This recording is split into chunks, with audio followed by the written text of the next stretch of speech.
occur, but he informed me that probably he would be busy. He has a busy day today, right, from 7 or 8 cases pending for the surgery. So he has expressed his inability to join. And I request chairpersons to please maintain the time so that we can cut the unnecessary discussion and discuss the cases. Huh?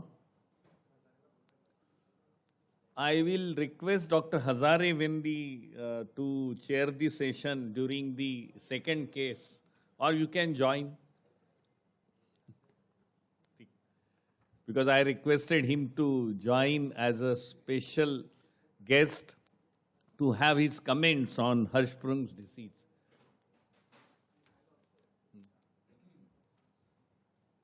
Oh, yes. Also, we have Dr. Ali Reza Sedarat. He's joining from University of California in Los Angeles.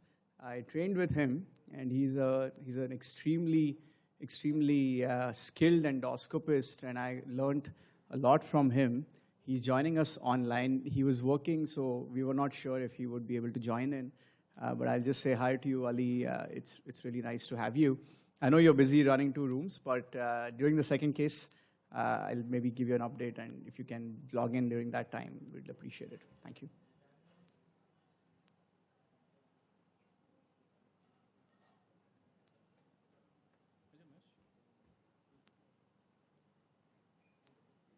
Screen share.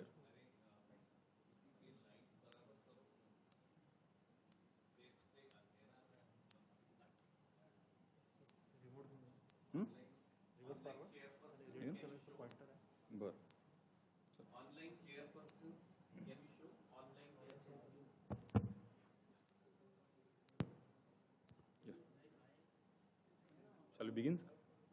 Yeah. Good evening, all of you. Good evening, all panelists. Today, I'm going to present one of the case called unusual esophageal lesion. Yeah. So she is a just 21-year-old female. She had presented with a chief complaint of an epigastric pain since last 4 months and generalized weakness since last 4 months. The pain on appearance, like it was a gradual onset of mild to moderate intensity, continuous pain, which has some colicky and burning nature, which patient can't able to characteristically define. But the things which we think sometimes there is a pain associated with the vomiting, nausea, and it was some of in the last 4 months. The pain has increased in last 1 month, and it has nocturnal tendency. So that makes us that pain is having some organic component in it. So we take a negative history. There is no history of any postprandial fullness, early satiety, heartburn, reflux. There is no history of difficulty in swallowing. There is no history of abdominal distension, lump formation. There is no history of fever, weight loss, or night sweat. No history of any GI bleeding or jaundice, and there is no history of prior abdominal surgery or endoscopy. So she was evaluated elsewhere in July 2021, where the baseline blood reports were within normal limit except a mild anemia of hemoglobin of 9.9.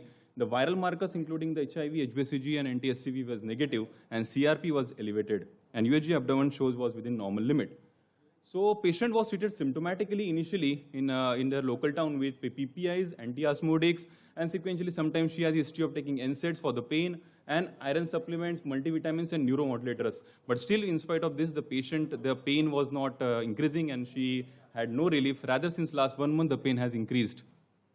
So with that, the patient outside only done a CT scan, and CT scan, it was shown that there is a multiple, some lymph nodes were reported in the retroperitoneal lymph node of sub-centimetric in size, which was reported, which was very significant in history. So with that history, now the patient comes to MIDAS, and with the no relief, and we also repeated repeat blood count, which was showing normal. This ESR was persistently on elevated inflammatory marker, and X-ray abdomen shows a fecal loaded colon, and X-ray chest was also within normal limit. So we keep a differential of whether it is we are dealing some uninitiated dyspepsia, some peptic ulcer disease, and there are some centimetric lymph node which was of very significance and cause. So we started on working on this thing. So first we did an endoscopy. So just. Sorry. Can you play it? Yeah.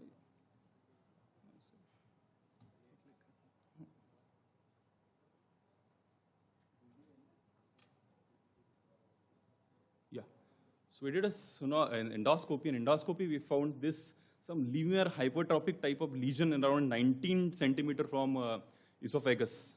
Can you just separate? Just like an elevated plaque-like lesions, starting around 19 centimeter and extending around 22 centimeter in the mid-esophagus mostly. Yeah. So from that, we took a biopsy and sent for histopathological examination. So what can be a differential diagnosis of a linear plaque or hypertrophic mid-esophageal lesions? Can I ask the panelists, like anyone have an idea what can it be the lesion? Any differentials come to your mind, sir? No, sir. Doesn't have any active ulcerated area in it. Can I just show it once again? No, it's just like a scar tissue or Yeah. there's some ulceration there. There is no active ulceration to our eyes, sir, in operating. Normally, these kind of lesions are seen post scar healing, say tubercular or something, or maybe sometimes a fistula which has healed, old. Yeah. Is there any history of dysphagia? No, sir. There are no any esophageal complaints. Any history suggestive of esophagitis? Yeah, that's one. There is some PPI, neuromodulators, NSAIDs. There was some. Yeah, she has taken from last one. This looks like sequelae of any inflammatory lesion. Yes, sir. Yes, we works. So we keep that same. Like it can be we came infective. There are some inflammatory markers were persistently elevated, and I don't know, some human papilloma virus has been reported to cause some wart-like lesion in the esophagus, whether it is a wart or something. Second differential, as usual, you say like can be pill-induced. You are saying history of some iron supplement, multivitamins. It can be. Second, we keep it as inflammatory, as sir said, like it can be a TB on Crohn's, and very, very unlikely that patient would be a malignant considering just a 21 years. So we work on these 4 diagnoses. So the first thing that we did to evaluate further investigation of abdominal lymph node and the lesion is to do an endoscopic ultrasound, which was done by Dr. Saurabh. Yeah, sir. Yeah.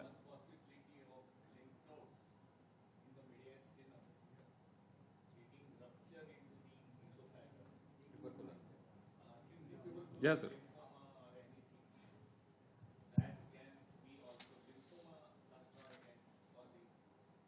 Yeah, so US is just basically showing sort of a slightly hypoechoic lesion in the wall of the esophagus. And we also found a lymph node which was at the porta hepatis, I think 1.5 by 1 centimeter in size. So there was really no extra luminal component to the esophageal lesion. It was all in the wall. And that's sort of the appearance, as you can see. It was hard to differentiate the exact layer of origin, definitely mucosa. And then, as you see in the distal deep parts, we can't determine the extent of involvement, really, whether the muscle was involved or not. So that's basically what we found. Yeah. So with this finding, so there was some significant lymph node, and as I said, the layer of origin whatnot done. So by the time our histopathology report has came, and Dr. R. Ravi sir has reported that we have a caseating epithelioid granuloma, which has been reported into the esophagus finding. Yes, sir. Can you just have your comments, sir, if any can? Yeah, sir. There is no differential. So he was very sure, and we come to it. We are dealing with some tubercular lesion of esophagus. So in summary, this lady with a non-specific abdominal pain and OGD is showing some hypertrophic esophageal lesion, and histopathology, as sir says, a very characteristic of TB. We started a ATT. Patient just came in the morning also to just show follow-up, completed 4 months of ATT. She's absolutely not having an abdominal pain, though there was no reported esophageal complaints for the patient. There is a 2 kg weight gain of the patient, and he's doing weight, and we'll wait for this OGD, what is the lesion, whether it, that only. So just a little idea of esophageal TB. Esophageal TB accounts for just... Yes, sir. This appears to be primary mediastinal lymphadenopathy, which has ruptured. Now, primary mediastinal lymphadenopathy, tubercular, should not occur in adulthood. Yeah. It is usually in the childhood that you get this kind of picture. Yeah. In absence of, if you get this kind of picture in adulthood, you should rule out immunocompromised state seriously. Absolutely. So have you done that? Yeah, sir. In the first slide, viral markers including HIV, HBsAg, and HIV was all negative, sir. We repeated on our side also. HIV by rapid test or by ELISA? Mostly by ELISA, sir. Rapid tests were done at the outside hospital. We confirmed it since tuberculosis was there. We do in ELISA. Both HIV 1 and 2, both has been done, sir. So sorry, the lymph node, by the way, was in the porta hepatis. Absolutely, that was It was about not to the come on the, mediastinal not on the lymph node. mediastinal side. What we showed was a lymph node in the porta hepatis. There was no mediastinal lymphadenopathy at all. So, how do you explain this spread? Esophageal Absolutely, lesion sir. going to porta hepatis. Yeah, sir.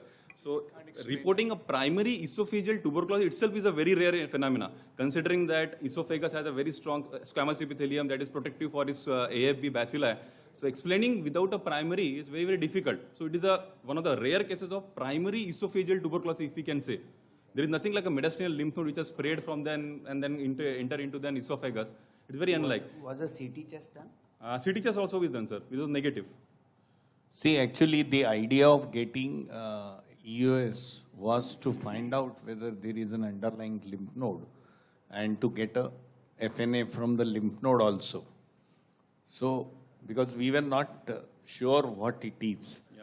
Normally, we've seen that esophageal tuberculosis, whatever lesions I have seen, are mostly in the form of ulcerated lesions.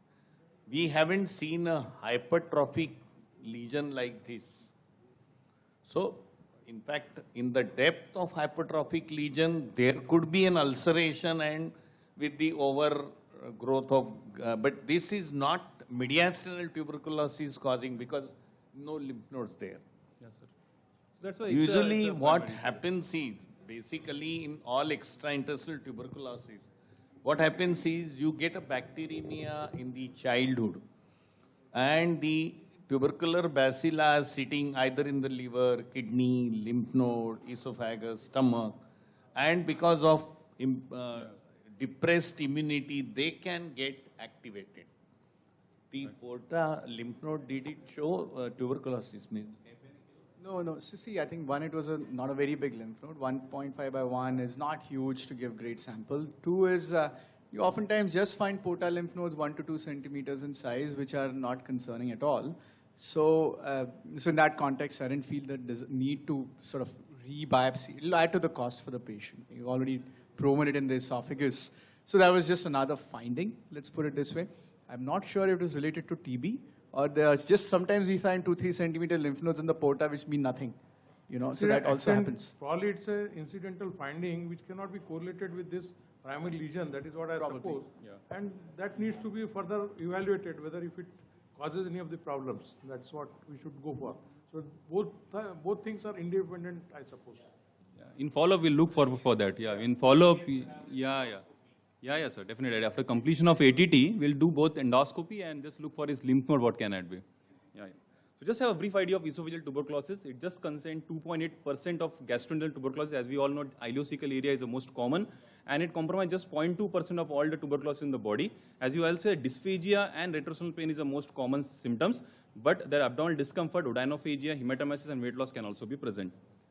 So one of the case series from PGI Chandigarh, we show the most common esophageal lesions as seen in tuberculosis, as in barium, as in terms of in proportion of decreasing order, like extrinsic compression, traction diverticulum 22%, stricture in 17%, kinking of esophagus in 13%, and very, very rarely we can see a pseudotumoral mass. Sometimes the mass can mimic a tuberculosis in the patient. So that was, thank you, sir. It was just a small case. Thank you.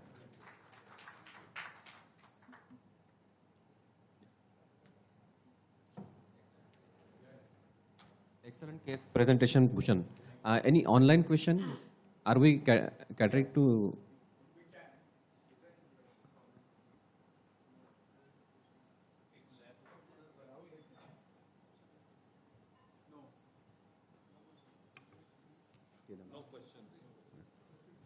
So, Thank you. Thank you. So, next presenter, please. Okay, thank you. I'll just load my slides.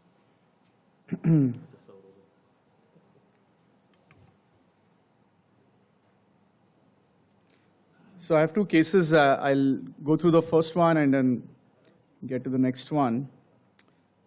So this is will be a relatively short case. So, okay. All right. So this is a 42-year-old female with a CA breast diagnosis in 2016, history of MRM followed by chemoradiation and on hormonal treatment. She had CA lung in 2020, presenting with gross pleural effusion. So she came to us with vomiting since 2 weeks, large volume, about 5 to 6 hours after consumption of food. And an outside upper endoscopy showed gastric outlet obstruction secondary to narrowing from D2. The biopsy was non-specific. And basically, what we find on the CT scan is you'll see this pleural effusion, and then there's a nasogastric tube, which is why the stomach is decompressed. And then there's this lesion compressing the duodenal wall. And therefore, this patient was having gastric outlet obstruction. She underwent enteral stenting successfully, and then her symptoms of gastric outlet obstruction resolved. She came to her oncologist, and again a month later. And at that point, she had presented with jaundice and intermittent fever. So her labs showed a bilirubin of 7.35, mild elevation in LT, slight anemia, white blood cell count of 9,600. So therefore, another CT scan was obtained. And now what you see is dilation of the intrahepatic ducts, and there's a bile duct which is prominent and gallbladder is distended. And you see the stent is going. Just one thing I would like to sort of illustrate here is the bile duct seems away, like I can't really edit this much. But that's the bile duct, and then you see the duodenum and the stent seems a little distant and away. So we were evaluating options for management and consideration. Of course, now there's an enteral stent, so a standard ERCP can be a challenge because finding the papilla can be difficult, especially in the native papilla. And the other consideration was PTBD, of course. And when you did the endoscopy, there was luminal narrowing still with some tumor ingrowth. So there was this regular duodenoscope would not pass into D2. And I'm going to show you the video of what we did in this case. And this is the tumor, slight ingrowth in the SEMS, what you see there. And I did endosonography. I see a CBD, which was dilated to 1.7 centimeters. And we decided to consider doing choledochoduodenostomy. And now we advance a needle. And now the needle is in the bile duct. Now I'm going across the previously placed metal stent and inject contrast. Now you see the duct is nicely dilated. Now the challenge was, of course, we had to find the right orifice and be able to get a good access across. And we coil a guide wire here across the wall. And next we use a 6 French cystotome, which is a device to cauterize the wall of the bile duct and the duodenum to create a fistula. And then we managed to get now a stent across the duodenal SEMS into the common bile duct. So this required some maneuvering, wasn't like quite straightforward, but we could manage to get it across the previously placed SEMS. And here the stent is being deployed inside the sort of the common hepatic duct there and the CBD. And we are using a partially covered stent from Boston. And now it's placed, and right there, as you see, that's the stent, inside the stent with the bile coming out. So this went in smoothly, and then the next day, patient did tolerate the procedure well. There was resolution of jaundice. The bilirubin was down to 1.1. There were no complications, fortunately, and and importantly, I think the main issue that I felt could be an issue was that there would be no way for the food to go in, but surprisingly for us, she had absolutely no problems. I kept her over the weekend. I said, I really want to make sure your food is going through because now that stent is through the duodenal SEMS, but I think it worked fine. She was able to tolerate the diet absolutely with no problems, and she's been doing fine so far. So that was the slightly twist to the regular choledochoduodenostomy that we did. So actually, I don't have my data here. So we've done a total of 15 choledochoduodenostomies over the last year, and we've had, except for one patient, technical success was achieved in 14 of the 15 patients. And maybe next time I'll present our data. All right, so that's case number 1. And I'll present my second case. Or if the chairpersons have any comments, we can take that, and then I can start the next one. At the end, that's fine, sure. Okay. Okay, so my next case is perrectal endoscopic myotomy, or PREM, for Hirschsprung's disease. So this is a 19-year-old female who presented with constipation since childhood. She was having Bristol type 1 or 2 bowel movements and had 1 motion per week. Now, she was absolutely not responding to any laxatives or prokinetics, and she was on this for months and months together with no improvement. She was seen by us, and we did an anorectal manometry. And in these patients, what we typically do is basically determine the rectoanal inhibitory reflex, which typically with distension of rectum, the anus should relax, is a normal finding in normal individuals. In patients with Hirschsprung's disease, which is what she had, there's absence of dilation, relaxation of the anal canal with distension of the rectum. So what we found was an absence of rectoanal inhibitory reflex, which was sort of confirmatory for Hirschsprung's disease. And we did a barium enema as well, and what you see is sort of a collapsed distal segment, tortuous, and then you have the sigmoid colon, which is grossly distended. And I'll show you the basic flexible sigmoidoscopy. And what you see the scope going through sort of non-dilated regular area. And then we reach a very, very roomy colon, like it's something that you see in colonic pseudo-obstruction patients. So right there, so this is what we felt was the transition zone on our endoscopic evaluation. A very roomy colon proximally, and then it's relatively collapsed distally. So it's not sort of, normally if you don't know the diagnosis of Hirschsprung's, it's something that we would just assume is slight dilation in the colon. But with the diagnosis, it sort of makes sense that that's how the findings are. Next one. So we have to prove the diagnosis of Hirschsprung's. That requires a specimen from the submucosa to show that there's absence of the ganglionic cells. So what is done is basically we obtain EMR biopsies in which we perform injection, lift the submucosa, put a band, the banding kit band across. And what we do in this patient now is just, as you see, the specimen is being resected. So it gives you the good submucosal sample for you to analyze how many, if there are ganglionic cells. The transition zone estimated was about 20-25 centimeters from the anal verge. So what we had to do was every 3 to 5 centimeters from the anal verge, we need to get these specimens. We do that along the anterior wall, a bit of a technical thing for our posterior procedure.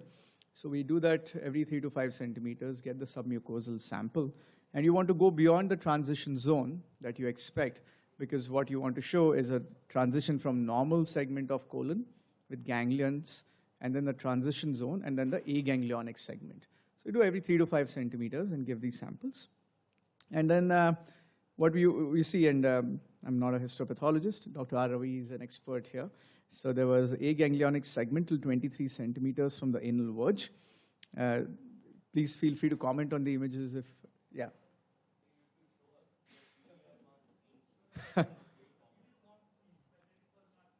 It's not seen, okay.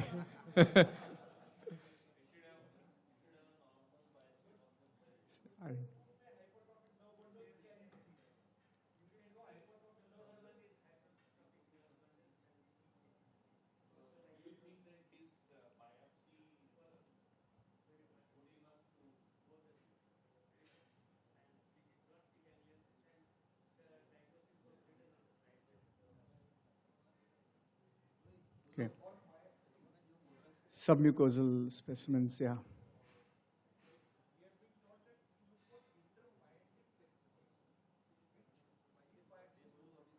Okay.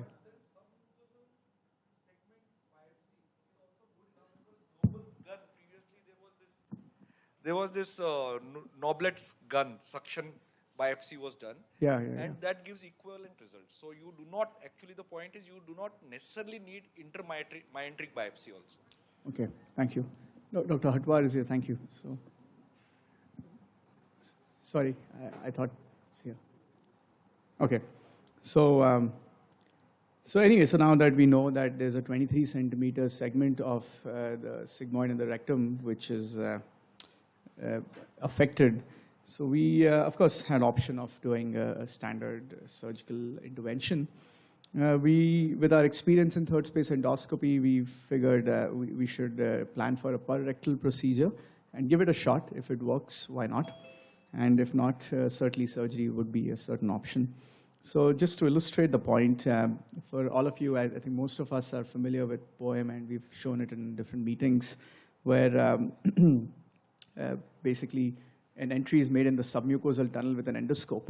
Now that we do across the esophagus, in the wall of the esophagus, and the muscle that's been cut is the G junction and the esophageal muscle in esophagus, which is POEM. And this is a per-rectal endoscopic myotomy, where basically we are entering the submucosa right at the anal verge, and through the standard POEM sort of technique, we advance the scope all the way till the affected segment. We go a little more further up, and then we cut the muscle. Now, this is a slightly wrong illustration, that we start from the oral side and go to the anal side, but anyway, defines the point.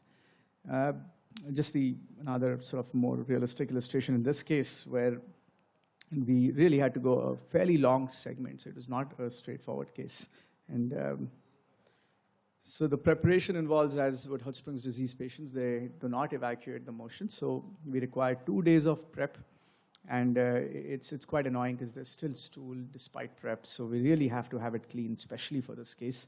Peri-procedural antibiotics. We do it actually prone position and lift the buttock a little bit so that we can gain access. And the patient is intubated and in prone position for this. I'll show you the video of the case.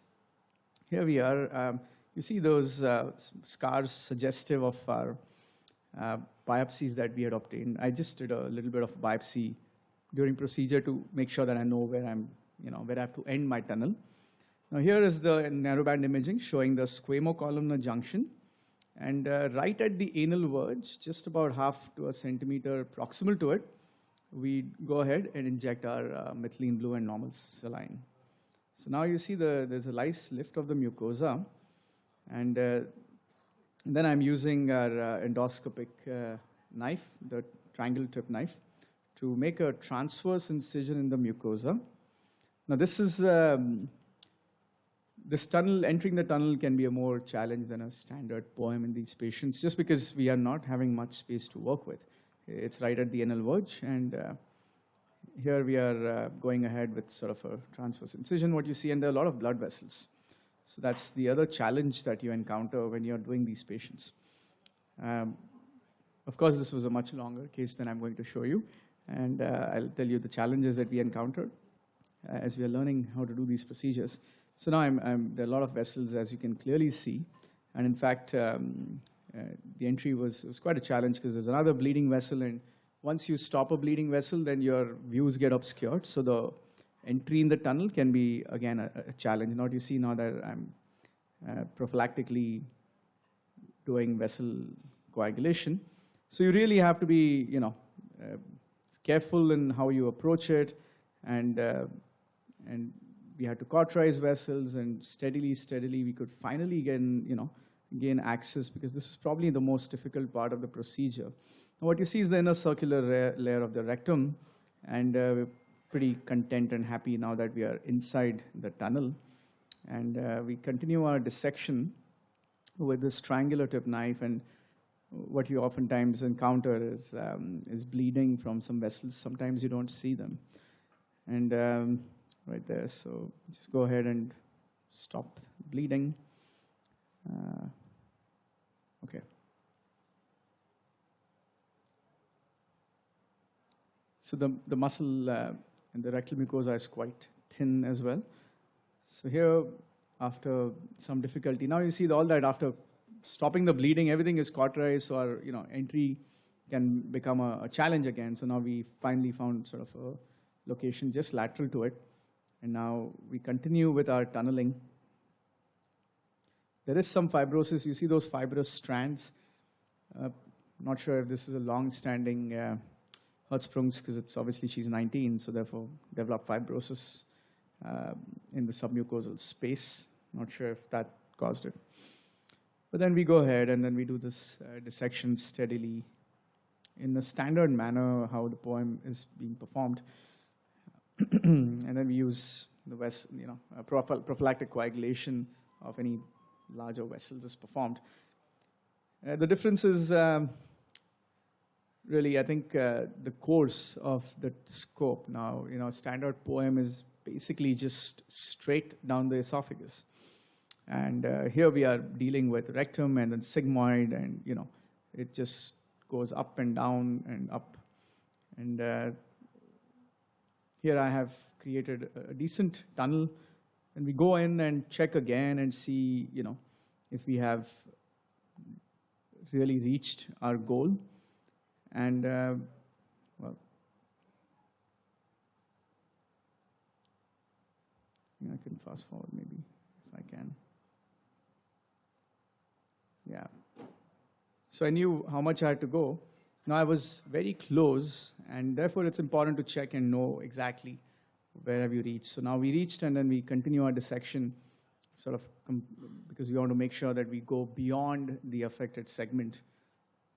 And what we are using in this is a spray coagulation current, which is, for anybody doing third space, it's a good current to use, except that it damages your scope probably, and knife gets worse.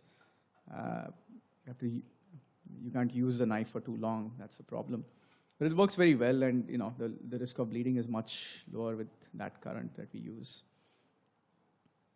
And here we have almost reached the end of our tunnel.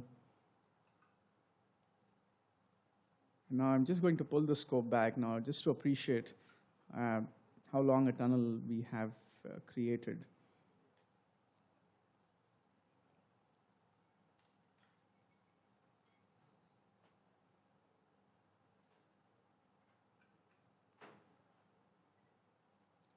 So now you see the muscle was supposed to be on top, then turns left, and then is at the bottom. So the orientation of the muscle also changes as a long tunnel is created and you're in the sigmoid colon.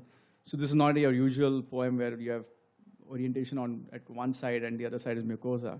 Here it keeps changing as you go deeper and deeper into the colon. So I think some of the important points is you do the procedure, you don't want to cut the mucosa. Now here we are retroflexing in that segment. And now I'm pretty confident that my tunnel has reached beyond the transition zone. And next I go back in, and then now I'm cutting this muscle using this insulated tip knife, which I really like when I do these procedures because it has very low risk of bleeding in my experience, and it works beautifully well to cut the muscle. So we can cut long segments of the muscle in one go, as you'll see.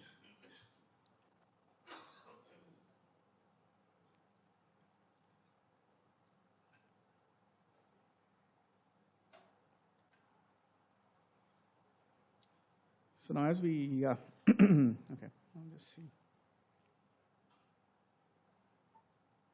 The advantage when we use this knife is even sometimes there's a muscle, it just gets compressed and coagulated, so we don't always have to use our equipment to stop bleeding.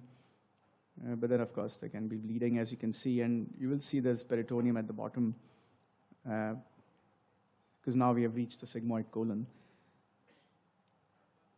So usually in the rectum and around until you reach sigmoid, it's just really perirectal fat and sacrum.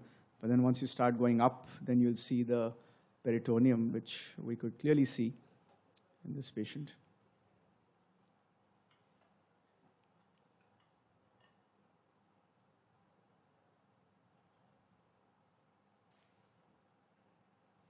And as you see, what we end up doing is, the idea is you want to obviously reach as close to the anal verge as possible, but not cut the anal sphincter, because then she'll have incontinence, right? So we reached right at the entry point, which is like a 2 centimeter or centimeter away from anal verge. In this particular case, there's coagulation and bleeding, and therefore we use a clip loop technique to close that large defect. That was our main concern. Although I could get the loop across, but then the problem was that all those clips went inside, so I could not close it. So I said, okay, fine, let's just close the entry point, get the muscle and mucosa next to each other, and just leave that bottom surface raw, because that doesn't matter. As long as the muscle and, the mucosa are closed, approximated, that should do the trick. So yeah, it actually did the trick, and she was doing fine. She recovered well, vital stable, afebrile, abdomen was completely soft, non-tender. I discussed with Yogesh, is here. Because I was a little apprehensive. I said, I don't want any problems in this patient. So I requested Yogesh to, I realized that it's so low down, just above the anal verge, and maybe Yogesh can see, and in a lithotomy position, maybe put some sutures across, which is what Yogesh did. And any comments on that, Yogesh?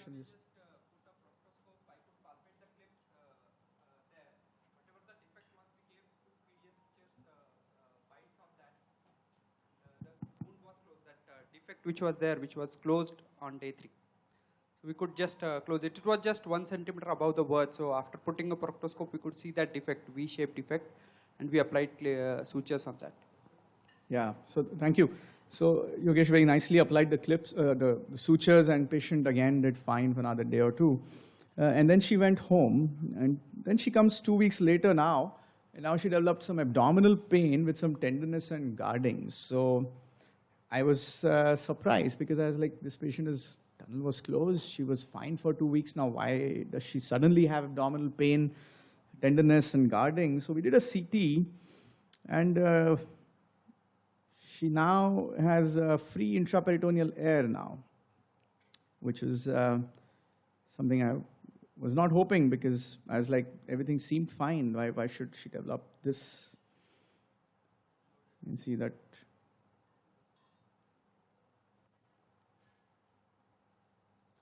So anyway, we said, okay, so she was vitally stable, just some tenderness and guarding. So we went ahead with a flexible sigmoidoscopy. And I think which we wouldn't have realized in hindsight, is when you're doing those sutures, you actually, at the bottom is the entry site for prem, which actually is quite well closed. But since there is no support of muscle layer, when you're getting the sutures, I think there's a mucosa is thin. So then as the sutures were taken, there's a slight rupture of the mucosa, about 2 centimeters proximal to it, which is probably where sort of the air must have leaked from. But again, it's so distal in the rectal space, so the air leaked, but there was not much contamination of the cavity.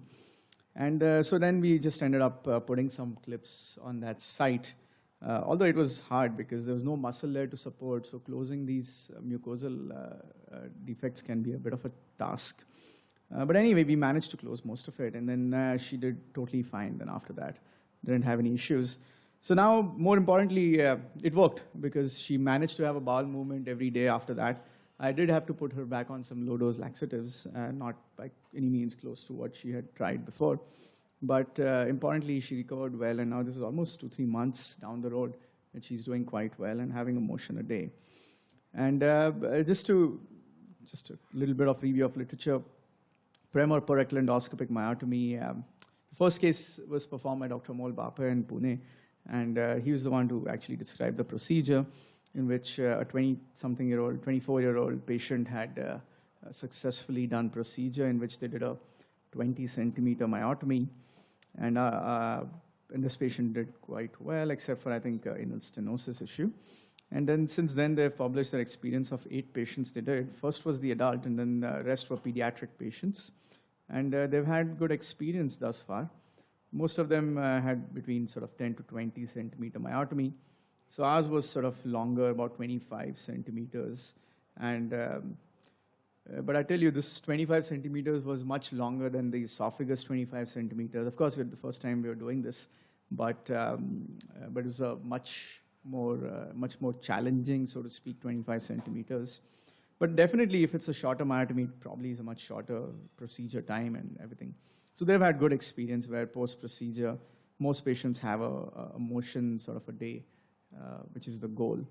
and no incontinence, but except one patient developed stenosis. So that's their experience. And with this, we complete about 50 third space procedures at Midas. And so thank you. Yes, I'm happy to take any questions. Thank you. Excellent case demonstration. It is a demonstration of evolving technology, Yes, and you did so well.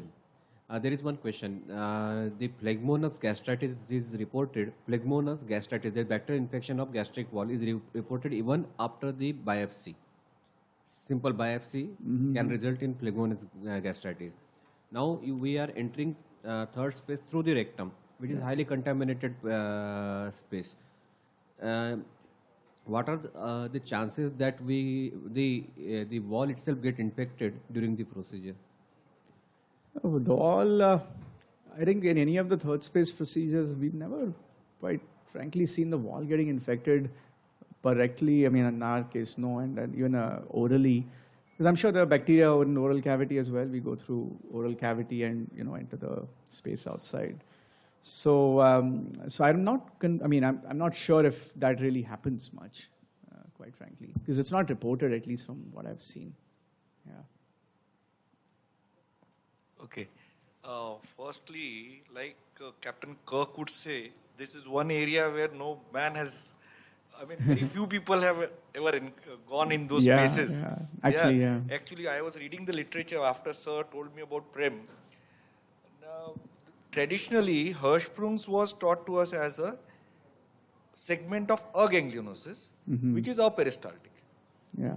And we were also taught that that part is not narrow, it is just aperistaltic, immobile.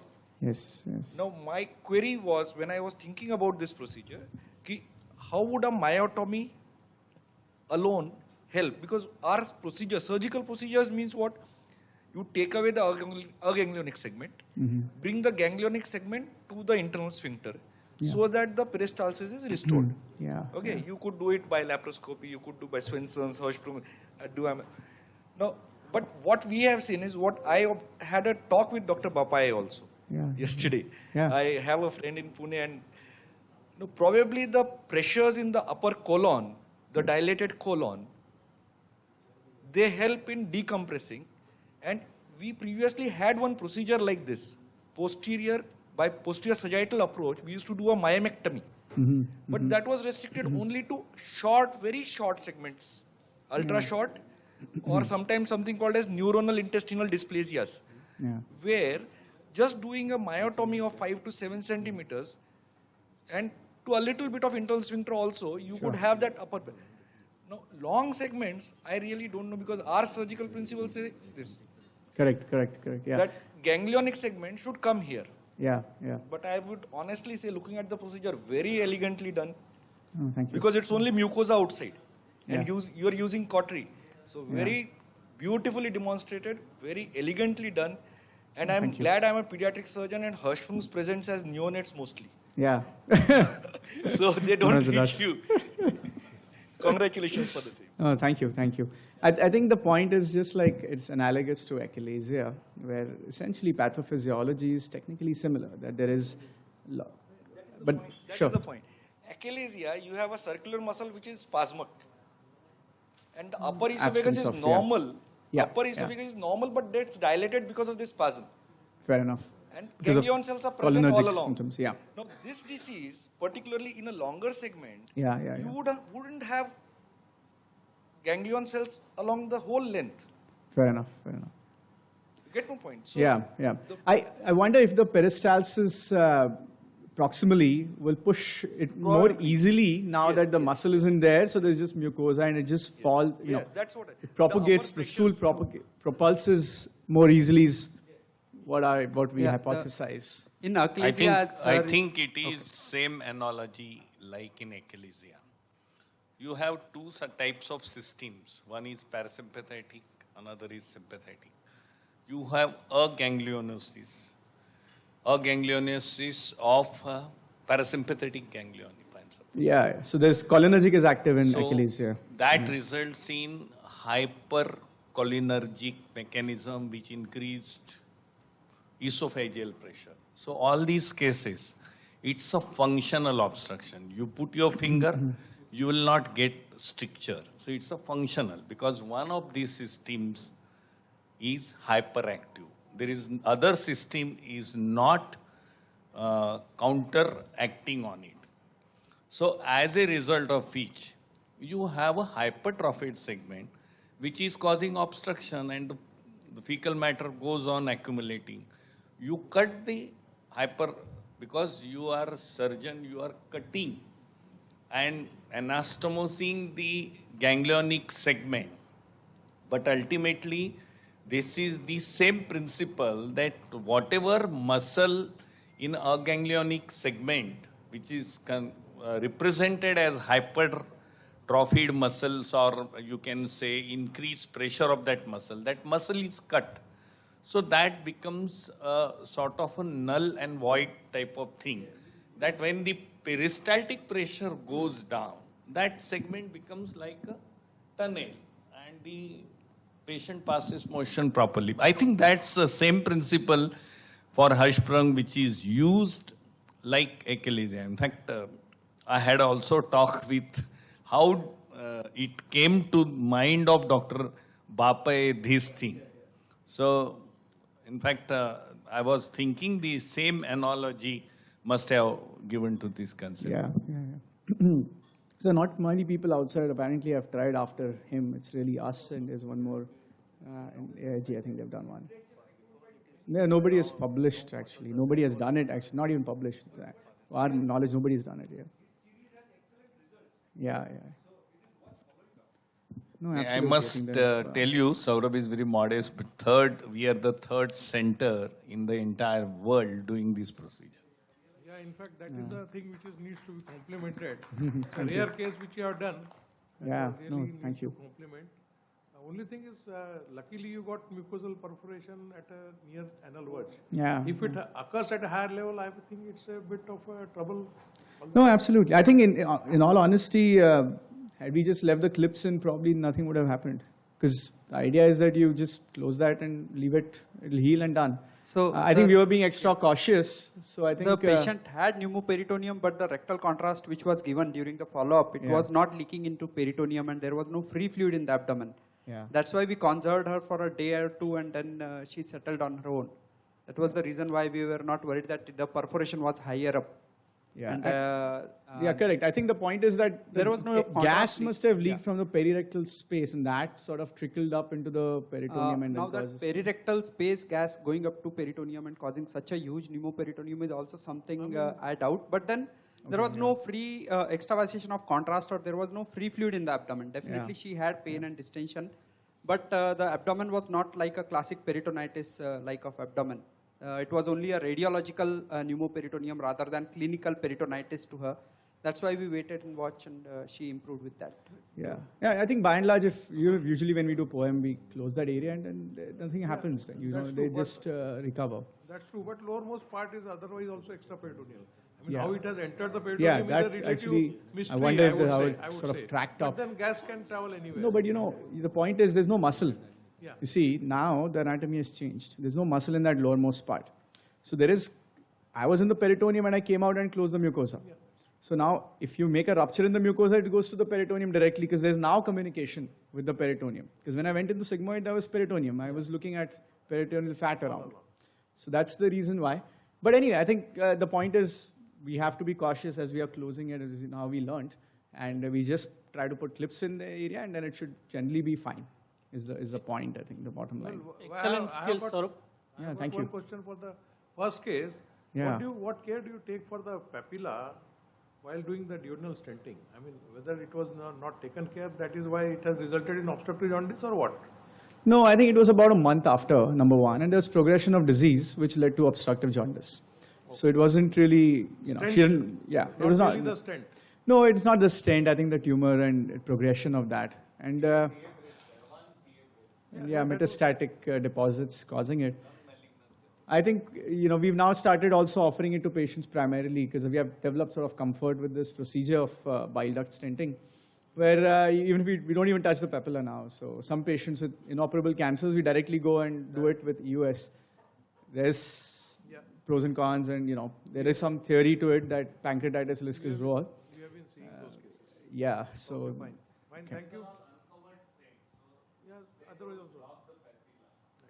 Sir, there are certain technical questions from Dr. Mohammad Rahman. The first is how to negotiate rectosigmoid angle in PREM procedure, PREM procedure. Okay. So I think that is a hard, it's a technical issue. But as you're going, you have to sort of keep being close to the muscle layer is the point. When you're going and doing your tunneling, you don't have to get lost and know where your muscle layer is and keep being very close to the muscle layer. And then the tunnel will find its way and your scope will find its way. And then you keep going, close to the muscle, make sure you don't lose your track. Because that's really the key. So yes, it can be a challenge, but you have to be very cautious while you're doing it, yeah. The another is after inflation, how to measure accurately the length of myotomy. Yeah, so that's a problem because your myotomy can be plus minus 2-3 centimeters here and there. And we often calculate it 22 and it turns to be 25, and that always happens. But ultimately, the bottom line is you need to come out, know where your tunnel ends, know the location, and that's where you're going to cut from. And then you initially calculate 21, now it becomes 25, doesn't matter, but as long as the area where you're targeting is reached, does the trick. And the last one, was there any complication like fecal or flatus incontinence following the procedure? No, that did not happen. We did not touch the external or internal sphincter, so that remained fine. She had it intact. Yeah. Thank you, Saurabh. Excellent presentation. Thank you, sir. Now moving on to the next question, next case, protein losing enteropathy by You have a question, sir? Dr. Sorry. Shrikant, sir. Just, So, I wanted to compliment you for an Oh, thank you, excellent, sir. that requires a lot of skills, no doubt. Being a laparoscopic surgeon, I can understand that.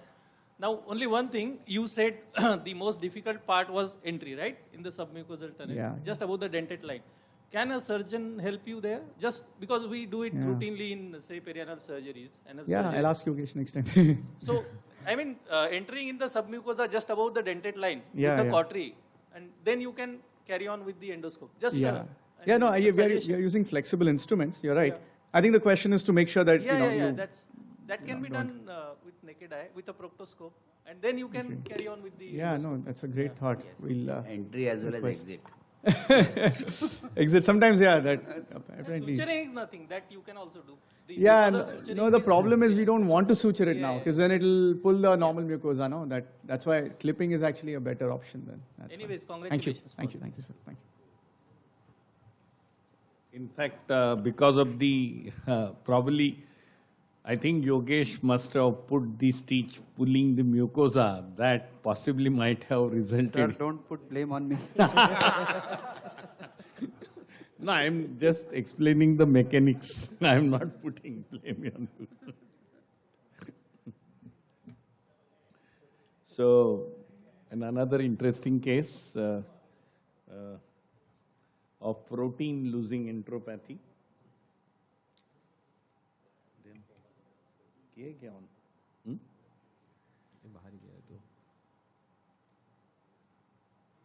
ये वो बराबर नहीं दिखाई.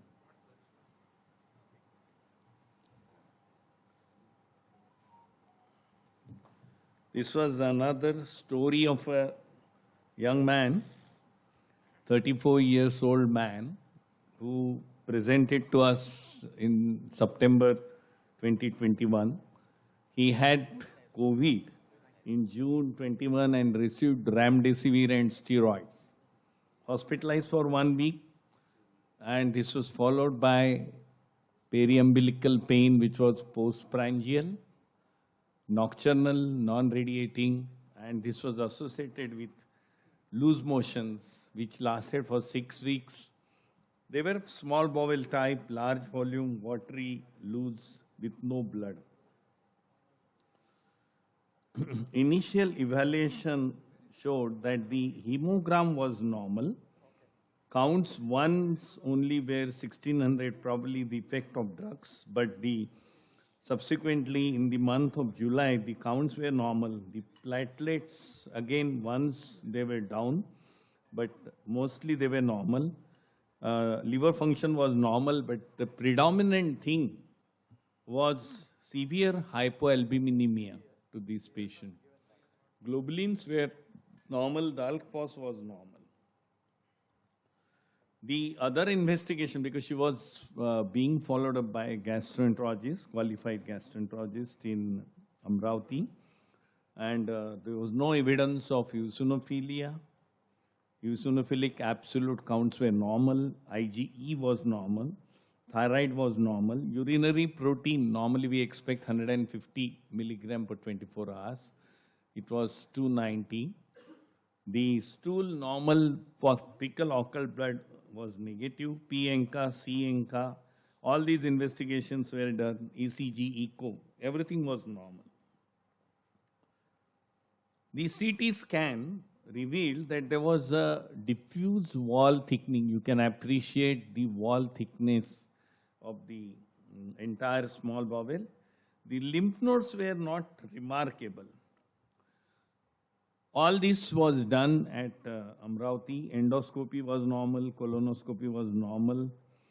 Ileal biopsy, not remarkable. Rectal biopsy and the duodal biopsy, and the fecal calprotectin was 800 plus. So, outside they suspected it as vasculitis, possibly COVID-related vasculitis. There are cases of cutaneous vasculitis, Kawasaki vasculitis secondary to COVID. So probably abdominal vasculitis by the same mechanism of antiphospholipid antibody. Received a course of steroids for 7 to 10 days, had symptomatic relief followed by severe abdominal pain. CT showed that there was acute acalculous cholecystitis. The gallbladder wall is slightly thickened, but there was a pericholecystic fluid collection. And because the patient was so hypoproteinemic, underwent the pigtail drainage, and the drain was removed after 2 weeks. With all this workup, he was referred to us, and that time he had pain in the right side of the abdomen, motion 3 to 4 times, small bowel type, no blood, no tenesmus. Remarkable feature was his pedal edema. His leg was swollen as if it was like a braid. So that was a remarkable feature. There was no fever, no skin rash, no arthralgia, no lymphadenopathy. The albumin was 1.5 and the globulin was also not more. So there was hypoalbuminemia and hypoglobulinemia. But hemoglobin and the counts and platelet, renal function, liver function was all normal. So what was remarkable was hypoproteinemia. So summarizing, we have a patient who had COVID May 2021, diarrhea of small bowel lasted for 6 weeks, suspected vasculitis, received steroids, acalculous cholecystitis, treated by percutaneous cholecystectomy, persistent hypoproteinemia.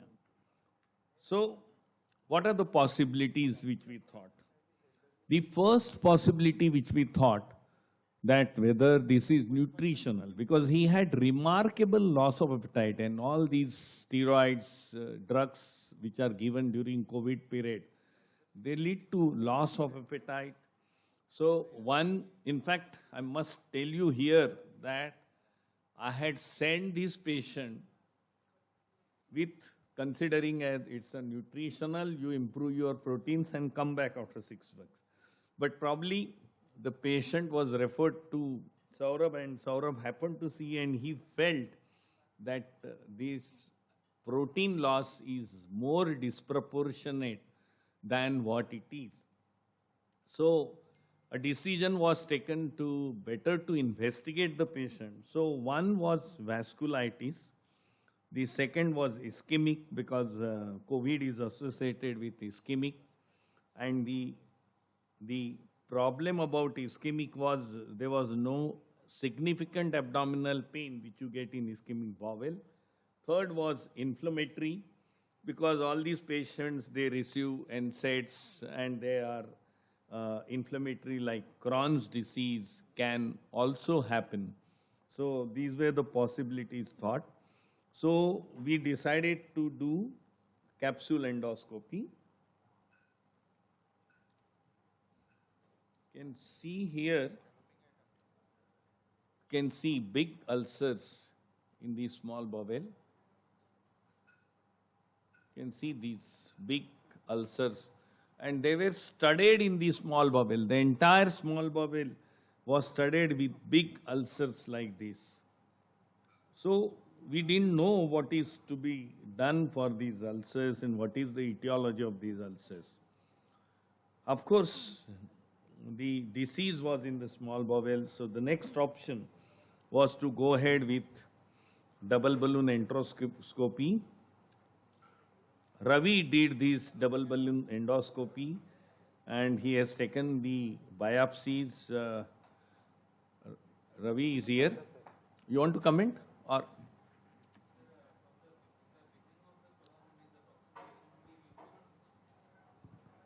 there was balding of the mucosa in the beginning, and there were discrete ulcers throughout in the proximal jejunum itself. We took multiple biopsies from there, and thought the probable diagnosis here again could be something like Crohn's disease. yeah.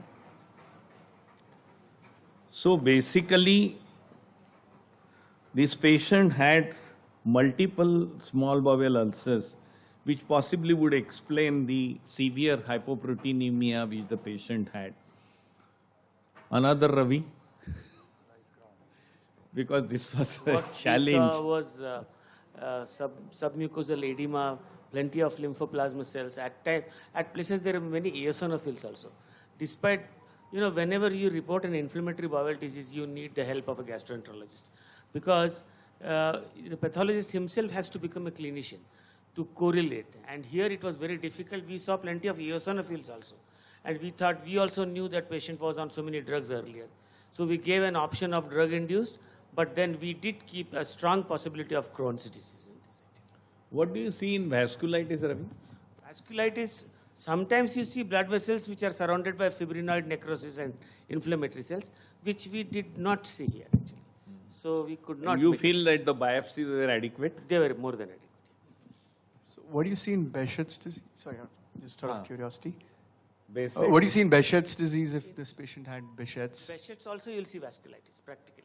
It's something like leukocytoclastic vasculitis. But here we were not seeing many blood vessels and vasculitis as such. So, in fact, with the consent of Ravi, we taken a second opinion of Anna Pulimud, because, IBD is something that you treat the patient, label the patient as a lifelong disease. And it should never happen that you should take it very casually. Though the ulcers, and there are many reasons for these ulcers. He had COVID, he had NSAIDs, he had steroids. So we just wanted to be confirmed about the second opinion, and that the opinion was more or less same. He was of the opinion that there is a moderate to severe enteritis, chronic ulceration, activity, eosinophils, plasma cell, lymphocytes, giant cells, which possibly was not mentioned earlier, but she felt that there was occasion multinucleatic giant cells, but no granulomas. She was of the opinion that it's more favors IBD than vasculitis. So the other thoughts which had come to my mind as a clinician, whether this is ulcerative non-granulomatous ulcerative jejunoileitis, which is a severe form of celiac disease and a form of lymphoma. Actually, if you Google non-granulomatous jejunoileitis, it is a form of celiac disease. But then discussion with pathologists ruled out this entity. There was no blunting of villi. Lymphoma, and actually, in fact, I called Ravi day before yesterday that whether it could be lymphoma, it could be eosinophilic, but I think you're not going to miss lymphoma on all these biopsies. So now, over a period of last 2 or 3 months, with this, the patient had improved his diet. He has taken eggs, soya milk, high protein diet, and is now asymptomatic in the sense that passing 1 or 2 motions. The albumin levels have improved from 1.7 to 3.4. So what next? We cannot go on doing capsule endoscopy again.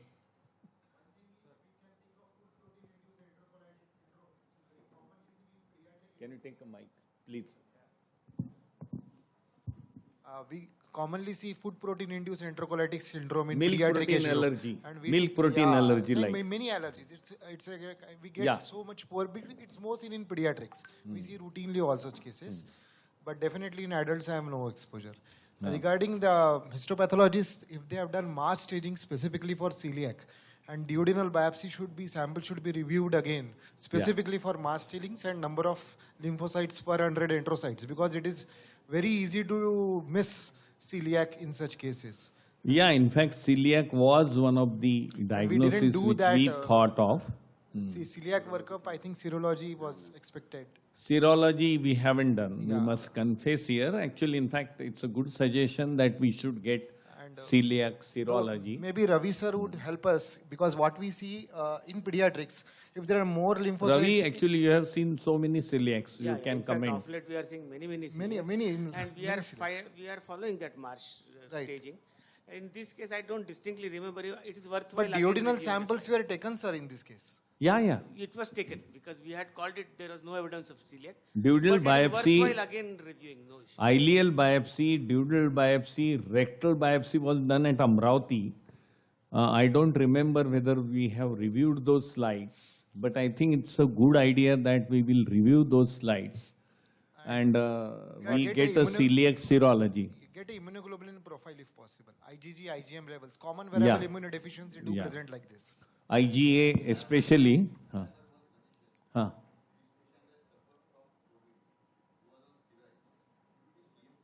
Yes. Okay. No, we don't know, Babu, ki they are short-lived because he had COVID in the month of May. The capsule endoscopy was done in the month of July. So they were almost 2 months, and then subsequently the double balloon endoscopy was done 15 days after, and still the ulcers were there. So over a period of 2.5 to 3 months, I don't think the viral infection should be going on for such a long time. Only thing is, he's received steroids in between at Amravati. Yeah. He's received steroids in between at Amravati. So Yeah, there's but that strong was a for a possibility short. that- No, because if it would have been celiac, a patient who is on a full diet without any gluten restriction to become spontaneously normal with such severe disease to begin with is very, very unlikely. Therefore, food protein induced enterocolitis syndrome. Yeah, But you know, in adults it's very uncommon. But it's still a Yogesh, strong this possibility food protein allergy syndrome is not very common in adults. They are common in children, I agree, but not very common in allergy. Protein lactose intolerance is very common, but milk protein allergy is supposed to be not that common. And that is common in pediatric age group. Yes. Just I to think make we can consider doing immunohistochemistry for HSV, CMV on the existing biopsy samples. They might give a result. Yeah. Just as an Yeah, I academic think basis. that's a good suggestion. So now we, Yeah, please. Can we really consider celiac in this patient, because with such malabsorption, I think the hemoglobin is normal. Yeah. So that point goes against celiac. Basically, you I mean, should have it's, anemia with celiac. Yeah. yeah, and I think we just to very, very unlikely. sorry, just to sort of present, we when I was there at Mayo Clinic, we did a series of 52 patients with refractory celiac disease. It was the largest series in the world of all the patients with refractory celiac disease, who, which is of course a rare entity, and a bunch of them had lymphoma. So we published it in the American Journal of Gastroenterology. And this is not what you generally would find in these patients. You know, this patient had a very unique phenotype, which is very unusual. He was doing fine otherwise, except that proteins were exclusively being lost. So it was, we just decided to do Basically, he capsule. had Otherwise, we would have loss done of nothing. proteins Yeah. and anemia. So I am also, if you ask me, I am also not very sure that he has celiac disease. I think it's quite down the card. I also not sure about infections. I am more in favor of IBD, like Crohn's or things like that. And probably he is improved probably because of natural remission. I have suggested him to get only fecal calprotectin. If fecal calprotectin is positive, we'll start him on something like Budace and azathioprine. Always you have to consider eosinophilic enteritis as one of the differential diagnoses because it can present like this. But good suggestion has come from the house like HSV, CMV, celiac and other things which I think we can exclude. Please. If we look at the profile, the patient had received multiple drugs before everything started. Again, the intestinal biopsy is showing eosinophilic infiltration. That means there is some allergic component either to the drugs or some other thing. But eosinophils can be seen in many conditions. Absolutely, like sir. Crohn's Absolutely. also will have eosinophils. Absolutely. But if you look at the chronology of events and the resolution of the symptom, drug-induced enteropathy may be a primary diagnosis. But I think the follow-up should be the best diagnostic modality in this case. We should follow him. Because follow that's her up. also a question that what to do next. Follow her up, and if she recurs, repeat the procedure. Normal, negative. That was it. Actually, we have presented patients with worm, because that was presented here only. That goes through the fish. That causes, what is that name? Guinea worm.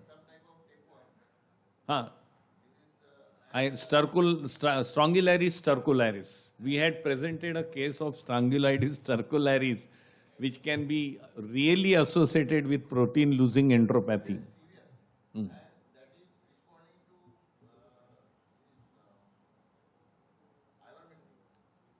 I know. Yeah. In fact, that has come to my mind when these cases were discussed. But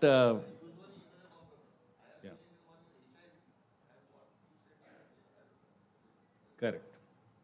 Anyway, I think I'll skip on the discussion because, I think I'll skip on the discussion because we had enough time. There's no point in discussion the therapy. Thank you so much. Thanks for the suggestions.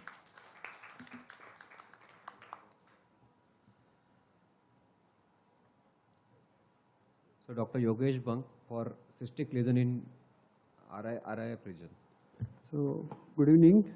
My case is going to be a simpler one, not brain twisting like this. I'll just start my.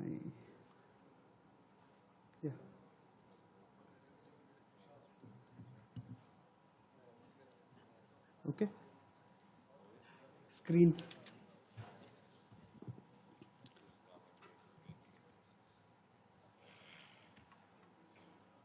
Yeah. So my case is a 80-year-old gentleman who's hypertensive. He came with a history of right iliac fossa, dull aching, intermittent abdominal pain of 1 year duration. The pain was not related to any food intake or any other thing. He also had burning micturition, probably related to the prostate problem which he had. His bowel and bladder habits were normal. There was no loss of appetite or weight loss. On examination, there was a palpable tender right iliac fossa lump. Rest of the abdominal findings were absolutely normal. So the first investigation which naturally we do for any abdominal pain was an ultrasound. And the ultrasound was showing us this cystic oval lesion in right iliac fossa, which was 7.4 by 3.4 by 4.3 centimeter. There was no free fluid in abdomen anywhere. So next we did a CT scan of this patient, and the CT scan, if you look carefully, we are seeing a well circumscribed tubular cystic lesion in contiguous with cecum. It starts just at the base of cecum, and you will be seeing that this was the cystic lesion, and it had some calcification into it. And the size of this cystic lesion was 8.5 by 3.3 by 3.6 centimeter, based on which we thought it is a mucocele of appendix because it was arising from the cecum. There was no thickening in the cecum, but you can see here it started with the cecum and it was going into the pelvis. Rest of the abdomen was absolutely normal. There was no free fluid or anything like that.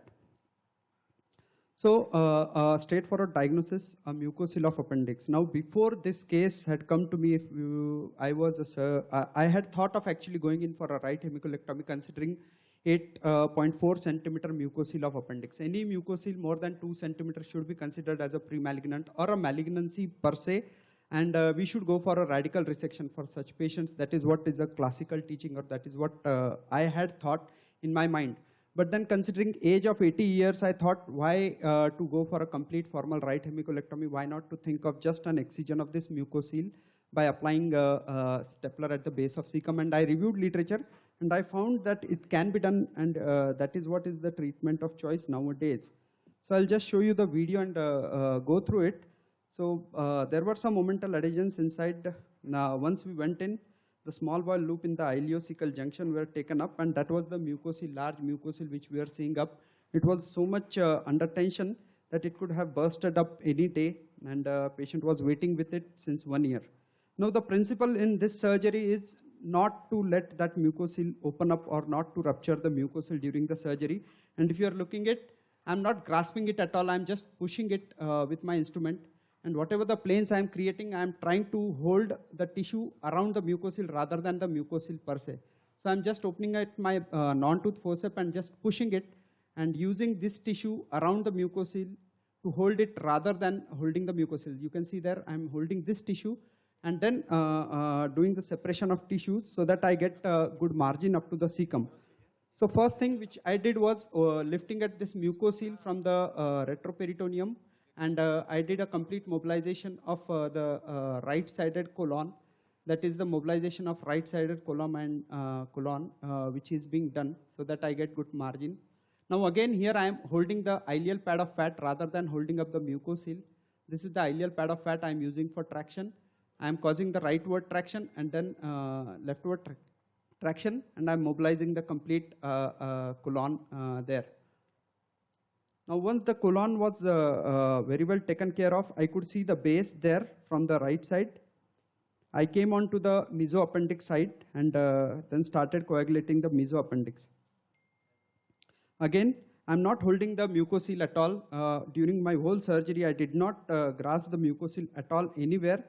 This is the ileal pad of fat which was attached to the mucocele, which was separated, and here I could see the cecum there. That is the healthy cecum I could see and the background. So every time when I'm using my instruments, I'm just trying to grasp the surrounding tissues rather than the mucocele per se, so that it should not rupture. If it opens up, it is going to completely change the prognosis of the patient. Again here, as you can see, I'm holding the mesocolon, mesoappendix there rather than the mucocele, and I'm entering into this plane. I'll be going up to the cecum base. So a slow coagulation of all the appendiceal vessels was done, and as it is done, there you can see this is the ileum, terminal ileum, which is entering into the cecum there, and this is the healthy cecum which we have started seeing up from this side. We have already mobilized the lateral parietal wall side, and this is the mesoappendix which we have taken care of. And now we inserted our stapler. We got a good 1 centimeter margin on the cecum, and we have applied the stapler there. So this is the healthy cecum which we have taken care of, and we have applied a stapler. This is the 1.5 centimeter margin which we have taken on the healthy cecum. IC junction is free. We have not even compromised on our ileum, and that is the cecum which we have stapled. So the mucocele went up on that side. There was small tissue which was still stuck up. It was stapled, but then I was not very much sure, so I applied a clip on the cecal side, and then I cut rest of the specimen. Now, separating the mucocele from the cecum laparoscopically was one issue. Now, taking this mucocele into the bag without causing it rupture again by holding it at one end was another 10 to 15 minutes job which I had to spend on. So you can see I'm just holding the fat again. I'm not at all holding the mucocele. We grasped it and then we removed that mucocele through our umbilical port. So patient had an uneventful post-operative period and was discharged on post-operative day 3 just like an appendectomy patient. And the histopathology finally revealed low-grade cystic neoplasm of appendix. I just had word with Ravi sir about it. So he told me basically what they saw was the mucin which was there in the lumen, and there was no cellularity into it. So if there is a densely filled mucin with this picture in the appendix, it is usually a low-grade cystic neoplasm of appendix. If there are some cells along with the mucin, then it is a high-grade cystic neoplasm of appendix. That is what is the differentiation. Just a brief review of appendiceal tumor. 1% of appendectomy specimen sometimes show this appendiceal tumor. Most common could be adenocarcinoma or neuroendocrine tumor. 30 to 40% of the appendiceal tumor present with appendicitis. Mucocele, 0.2 to 0.3% of all appendiceal specimen have mucocele. These could be benign or malignant based on the cellularity of the mucin. They usually present with low-grade right iliac fossa pain, and if it ruptures, it leads to mucinous ascites and may present with abdominal distension. So these are various types of tumors which we see: adenoma, this low-grade appendiceal mucinous neoplasm, which is without any cells, and a high-grade appendiceal mucinous neoplasm, which is usually associated with cellularity. That is what we see. Now, why this happens? These basically happen if there is any retention cyst, there is mucosal hyperplasia leading to excessive mucous secretion and then blockage of the lumen. Sometimes it is a basically tumor formation, mucinous cystadenoma, or then conversion of it into a carcinoma. Diagnosis is based on an ultrasound which shows a sausage shape or a cystic lesion in the base of cecum, or a CT scan which shows this, either some calcification or a large cystic lesion in continuity with the appendix. If it ruptures, it may lead to formation of perihepatic fluid, that is pseudomyxoma. We find a wavy-like appearance in the base of diaphragm. If you can look into it, this is the treatment algorithm.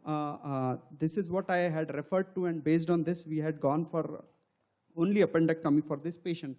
So if it's a non-perforated, if there are no mucin cells or there is no ascites, negative margins of resection, negative lymph nodes, then appendectomy is the only treatment which is described for mucocele of appendix. If it is perforated, then the patients need appendectomy with heated intraperitoneal chemotherapy. Like if you are doing the surgery, doing that, if it has perforated, then you remove the tumor, you clean up, and then you have to give heated intraperitoneal chemotherapy. If it is a preoperatively perforated tumor leading to some ascites, there is positive cytology in that, then patient will need appendectomy with cytoreductive surgery. Whatever the tumor deposits you see, you have to take care of that and then give HIPEC. If there is a margin which is positive after excision, then the patient might need a formal right hemicolectomy. So a margin positive tumor only needs a right hemicolectomy. Rest all can be managed with appendectomy. If there are positive cytology in the ascites and all, then patient may need cytoreductive surgery. So the most important thing I wanted to mention is the intact mucocele is a benign process. So if you are careful enough to take it out as it is intact, then you can very well give appendectomy as a treatment of choice for this patient. But you have to take care that it should not open up or perforate, because then it will completely go into a peritoneal disease or a T4, stage 4 disease for that patient. Thank you.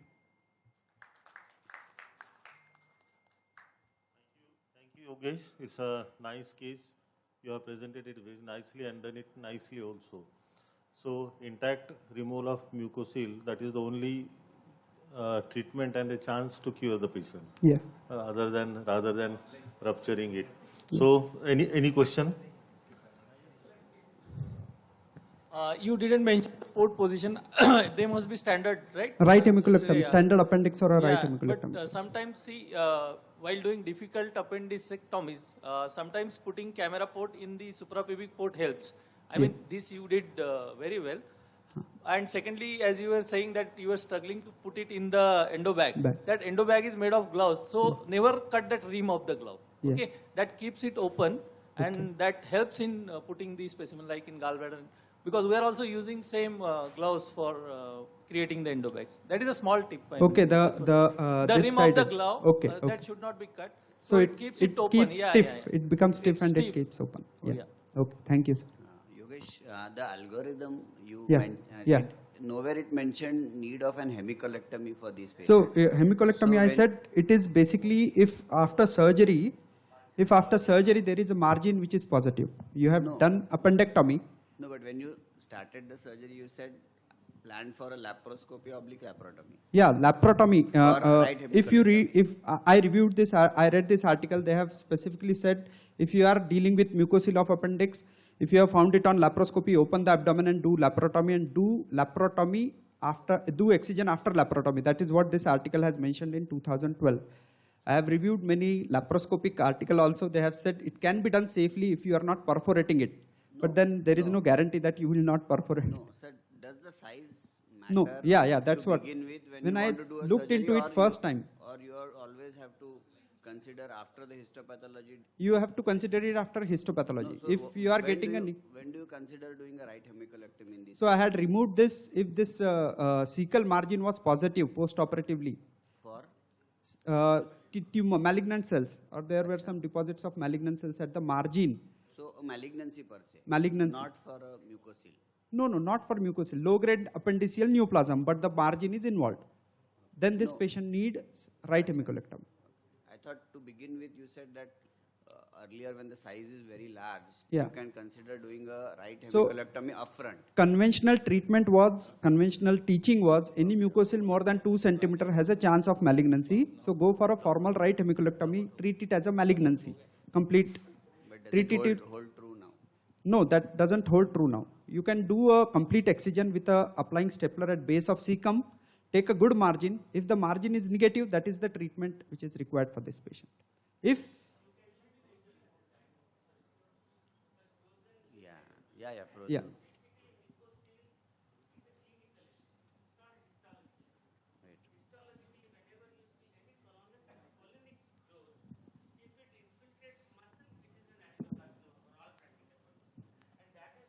Low-grade mucinous neoplasm. If it is restricted to mucosa, then it is a low grade. And you do see mucin in the wall, then also it is low grade. If you start seeing cells in the wall, then it becomes high grade or adenocarcinoma. And frozen is the best option to decide on table on whether you want to do an yes, extended surgery. agree to it. Agree. So either you do frozen or you reoperate. Yeah, reoperate. But he was 80-year-old. That's why my inclination was not towards a right hemicolectomy. Yeah, that's considering his age. If he would have been a 40-year-old guy, I would have even done a right hemicolectomy without reviewing the articles, probably.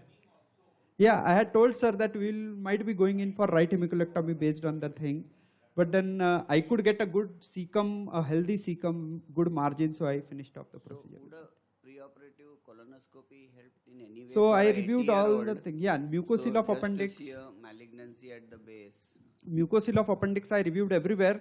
There is nothing like preoperative colonoscopy helps in making adenocarcinoma or mucinous neoplasm diagnosis. If we are seeing some suspicious thickening in the cecum per se on CT scan, then a preoperative colonoscopy might help. And that thickening never leads to mucocele. If it's a cecal malignancy, it will not cause mucocele, it will just cause appendicitis. No, there are no tumor markers for this. Thank you, Yogesh. Thank you. Yeah, today when we were discussing it, I told sir we have not done colonoscopy, but then I reviewed it. There was no there was no documented evidence that colonoscopy has to be done. That is the saving point which we have.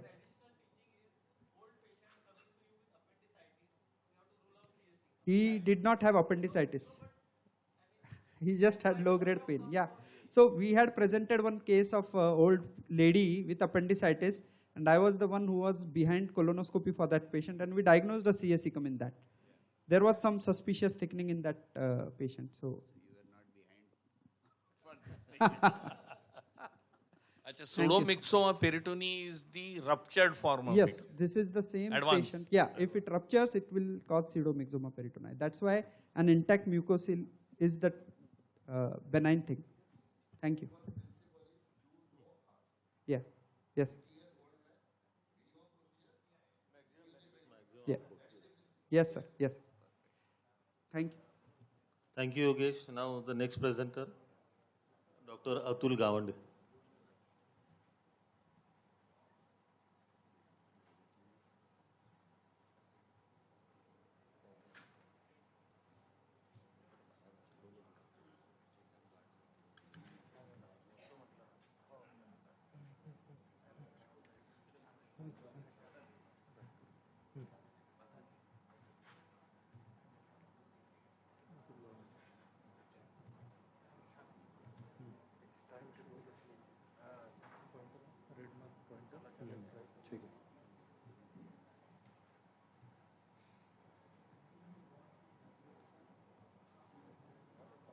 Good evening, everyone. I know that we are running out of time, so I will not take the much time. So let's proceed with the case.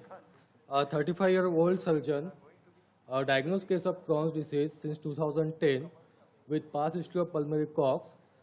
He had relapsed 4 months back, and he was admitted outside with a frequency of 15 to 20 per 24 hour, with a weight of 38 kg and a BMI of 13.5 kilogram per meter square.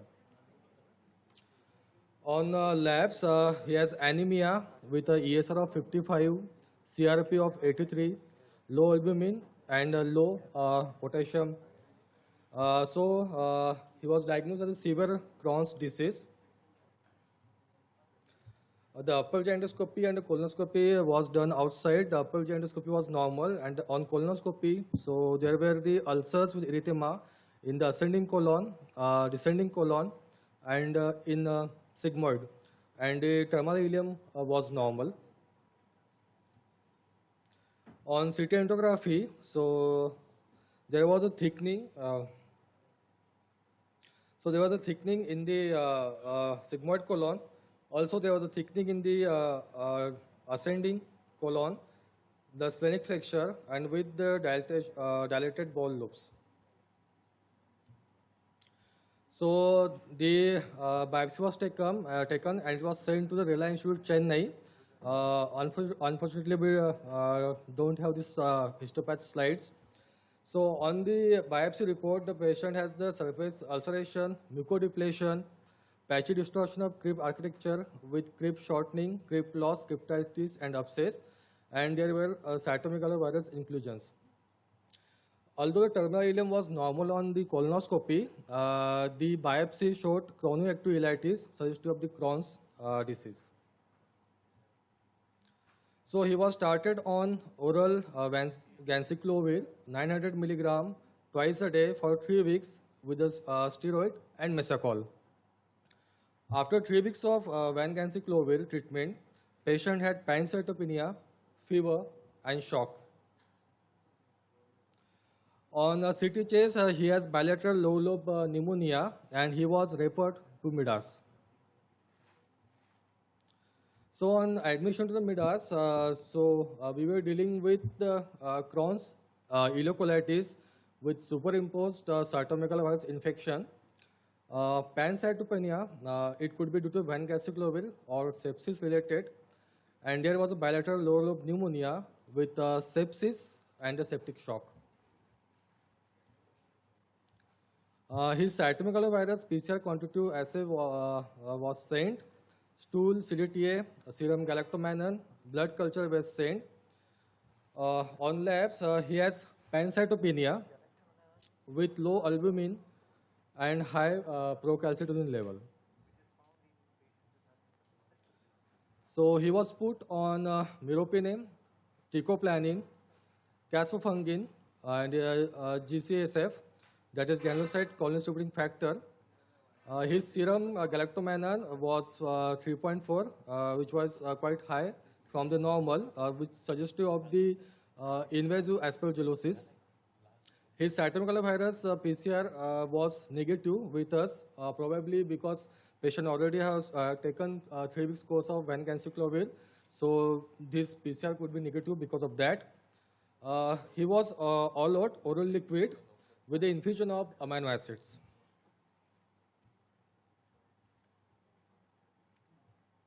So this is the chest, CT chest on the 5th day of admission. Here we can see there is a bilateral pneumonia in the mid and lower zone with the bilateral pleural effusion.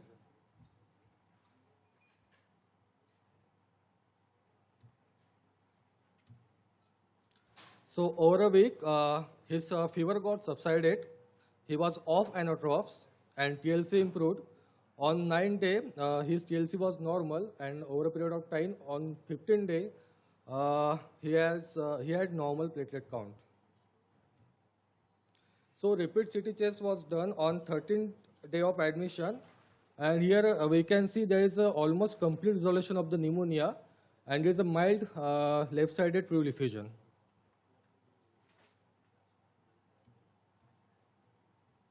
On 10th day of admission, patient continued to have a stool frequency of 10 to 15 per day. So now the CT scan was normal, the TLC was normal, and he was not running any fever. So we thought that the sepsis could have in a control. So we put him on injection methylprednisolone, and his stool frequency was decreased to 2 per day on 5th day of IV steroids. So he was put on the tapering dose of steroid, and azathioprine was added, and he was discharged in a stable condition.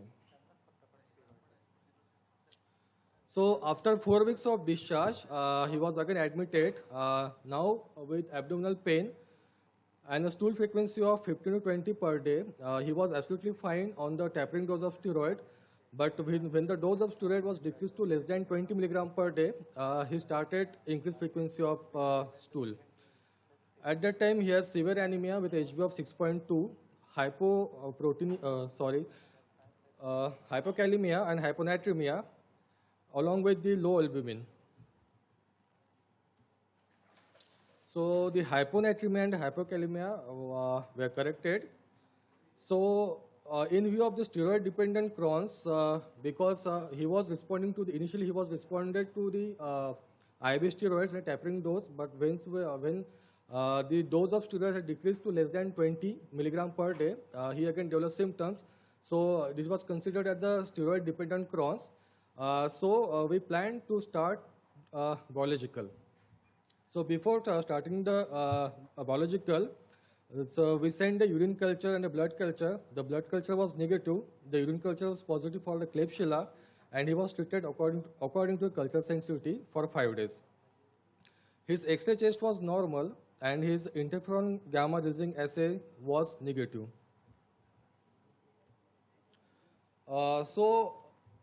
Patient has recently had developed sepsis, and also patient has a history of pulmonary cough 20 years back. So there was a theoretical risk of reactivation of tuberculosis in this patient, especially on the TNF-alpha inhibitors. So we decided to start vedolizumab in this patient. So he was given first dose of vedolizumab, 300 milligram IV infusion. During the hospitalization itself, a patient developed leukopenia on the 6th day of admission. So we thought it could be because of azathioprine. So the azathioprine was stopped in this patient. And so he was discharged and asked to follow up after 2 weeks for the second dose of vedolizumab.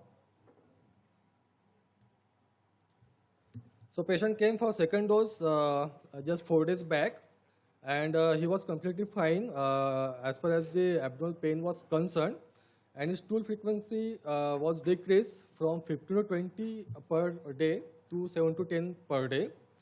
And he had a weight gain of 2 kg, and the BMI was increased from 13.5 to 14.2 kg per meter square. So we are dealing with the 2 issues here. First was the treatment of cytomegalovirus colitis in IBD, and second was the biological or vedolizumab in the Crohn's, like when to start, how, and what is exactly the duration of the therapy of biologicals.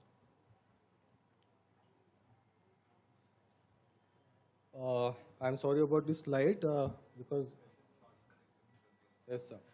So first of all, the diagnosis of cytomegalovirus in IBD, you should always suspect if the patient has the steroid refractory Crohn's or the UC, and patient is not responding to conventional therapy, so always suspect the patient may have the cytomegalovirus infection. So the colonoscopy with the biopsy from the ulcer should be done. And it should be sent to the HE staining, immunohistochemistry, and the tissue cytomegalovirus PCR.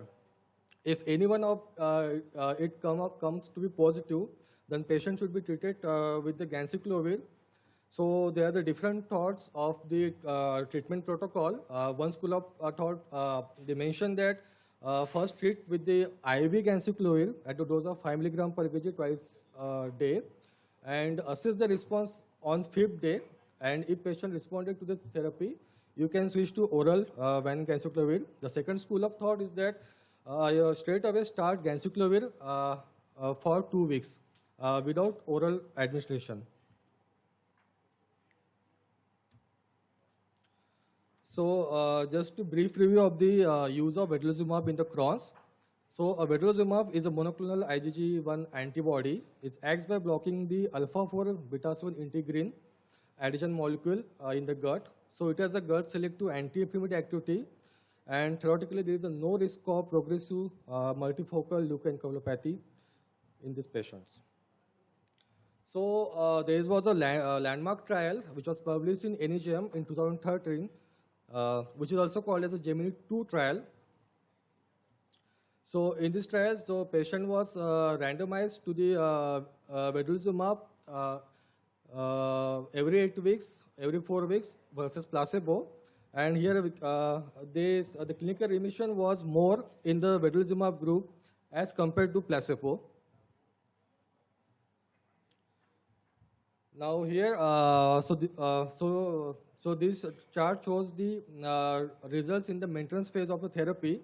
The clinical remission, the Crohn's disease activity index 100 response, and the glucocorticoid free remission was more in vedolizumab as compared to placebo, and it was statistically significant irrespective of the frequency of the dose of vedolizumab, whether it was every 8 weeks or every 4 weeks.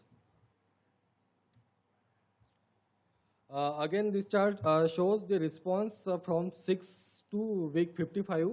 So as the Crohn's disease is a transmural disease, so it takes time, biologicals to act. And here we can see that the clinical remission and the Crohn's disease activity index 100 response were more after 24 weeks of the therapy in the vedolizumab group as compared to the placebo group. So coming to the when should we start the vedolizumab in patients with the Crohn's disease. First, that if the patient is steroid dependent and immunomodulator resistance, if the patient has steroid refractory Crohn's disease, and if there is inadequate response to the anti-TNF therapy, and patient who responded to the induction therapy with vedolizumab as a maintenance therapy, and vedolizumab should not be used upfront in the visualizing Crohn's because there are negative studies which shows that the vedolizumab has no role in the visualizing Crohn's disease. So for how long? So it is given as 300 milligram IV infusion at 0 to 6 weeks and then every 8 weeks.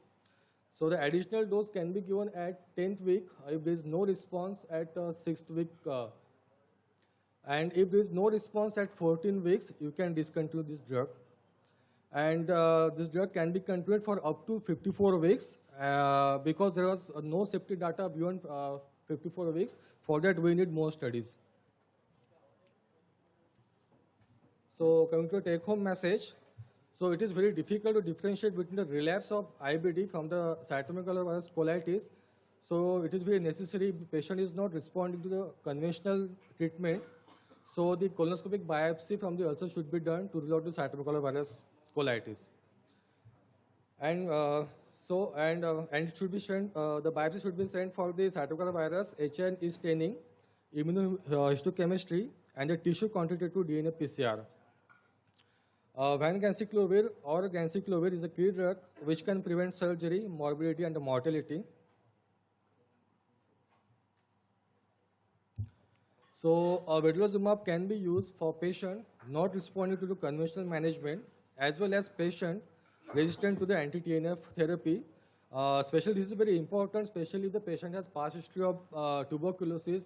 So there is always chance that there's it could be the reactivation of the tuberculosis in future if the patient is on anti-TNF, and especially if the patient is in sepsis. So theoretically, the vedolizumab has the low risk of reactivation of tuberculosis, and also there is low risk of the sepsis. So this drug can be used in these scenarios. Thank you. Well presented, Atul. Just a query, did he receive biologicals before? No, sir, he was biological new. So you think what is the, given a choice of 3 biologicals you have, which one would you prefer and why? Sir, in this patient, as patient has history of tuberculosis 20 years back, although the X-ray and IGRA was negative, but if the patient has past history of tuberculosis, then there is always risk that patient may land up into the reactivation of tuberculosis. And also the patient has sepsis, recent history of sepsis. So that's why we chose vedolizumab over anti-TNF therapy. So, what is the data showing difference of infections in these two, like infliximab versus vedolizumab? The drug which has the highest chance of reactivation is the infliximab, and so there is no data over the vedolizumab as such. Which studies are there? So they mentioned that there's no risk of reactivation of tuberculosis because it acts on the alpha 4 beta 7 adhesion molecules rather than the anti-inflammatory marker. So theoretically, there's no risk of reactivation of the tuberculosis. And as compared to infliximab and adalimumab, the chances are more with the infliximab. And what is the efficacy difference between these three? Sorry, sir? Efficacy difference between these three, infliximab, adalimumab and vedolizumab? So the efficacy is the same with infliximab versus the adalimumab. So as far as the Crohn's disease is concerned, so the efficacy is more with the adalimumab, especially if the patient has the physiologizing Crohn's disease. And in the guidelines, they have mentioned that you can use vedolizumab if the patient is not responding to anti-TNF therapy. Because in this patient, the patient has tuberculosis history and also the sepsis, so we decided to give vedolizumab. Yeah, I just wanted to make a bronchopneumonia. So was a bronchoscopy considered for him before? No, sir. Pulmonologist's opinion was taken. So he said that it was just the pneumonia, so there is no need of bronchoscopy. So patient was put on higher antibiotics. Just wanted to make a comment. Nicely presented, Atul. Very nice. I think the key difference between regular biologics and the alpha 4 beta 7 integrins is the risk of infections, period. So if you are really concerned about risk of infections in any way or form or active infection, vedolizumab or similar molecules is the way to go forward, because overall consistently reports have shown lower infection rates, studies. Now, as far as head-to-head comparisons go, we don't have obviously randomized controlled trial data to compare between the two. But in this particular case, extremely cachectic, malnourished, you see his BMI was 13.5. So it's like skin and bones, plus ICU, shock, CMV. So, and then after treatment, not responding to steroids, then with that fluoride CMV, we had to choose a safe medicine which will take care of the Crohn's. So that was the sort of thought behind going with vedolizumab in this case.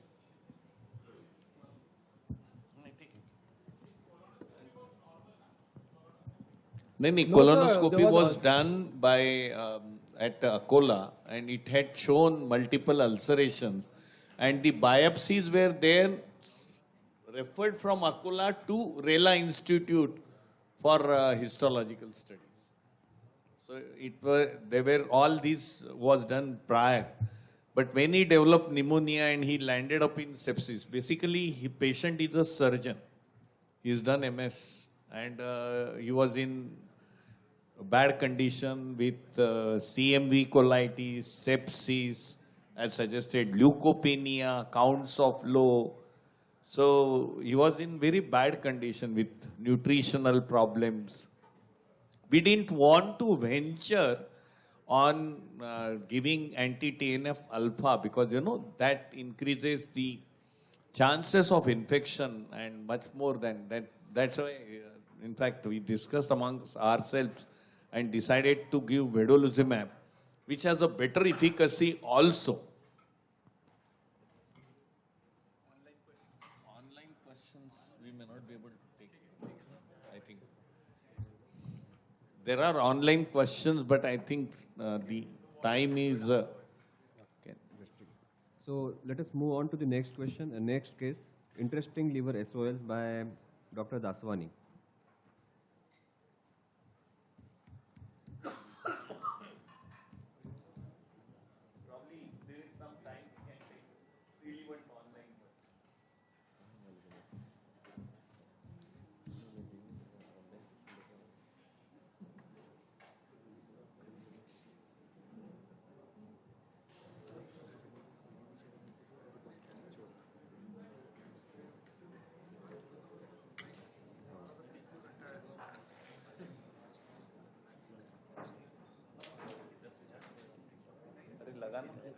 So, good evening, everybody.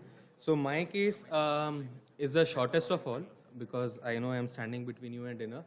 But I would like to highlight only 4 points in my case, and at the end of the presentation, we'll discuss them.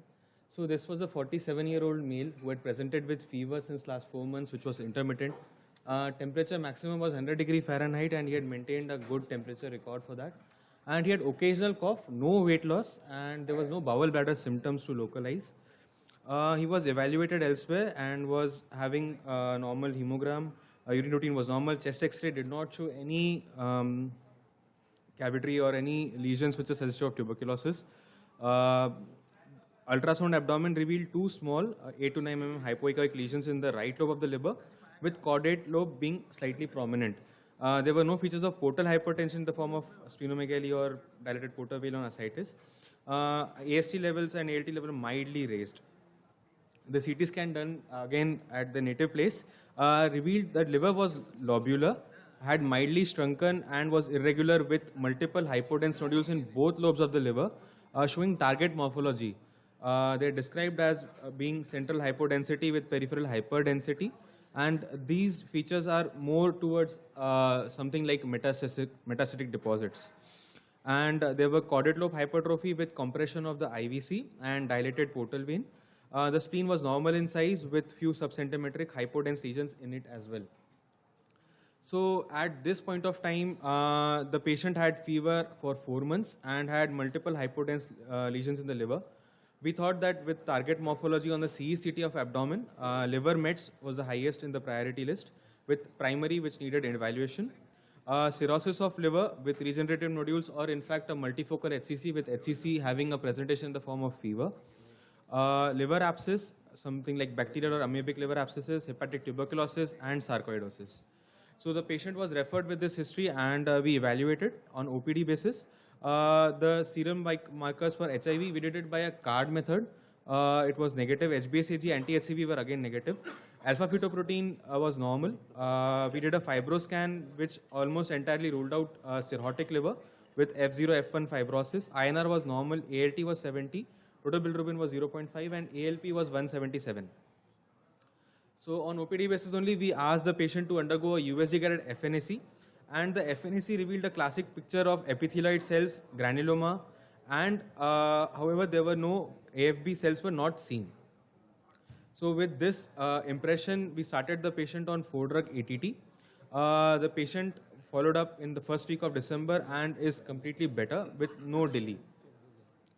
So with this case, I wanted to highlight first that a patient with 4 months history of fever, still India, we think of TB, but with no evidence of tuberculosis anywhere else, only in the liver, one should not rule out taking an FNAC from the liver to prove that.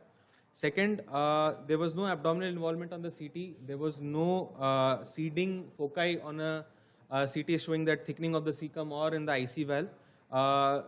And only liver mets, liver lesions. So it was a close differential between liver mets and TB.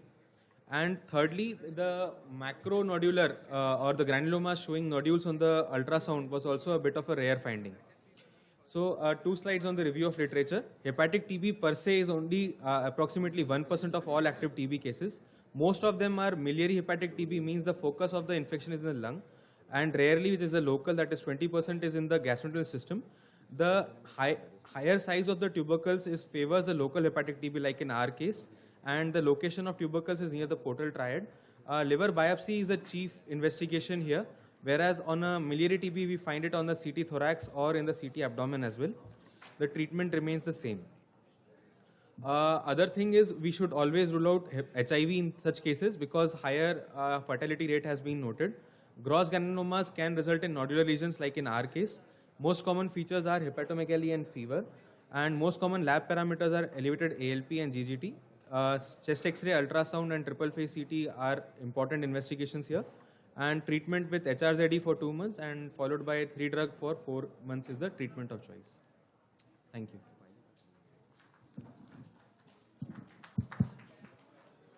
Was there any lesion in the? Sir, I'm here, Ravi. Yes, sir. Anything in the chest X-ray? No, sir. Chest X-ray was completely clean, sir. Yeah, sir.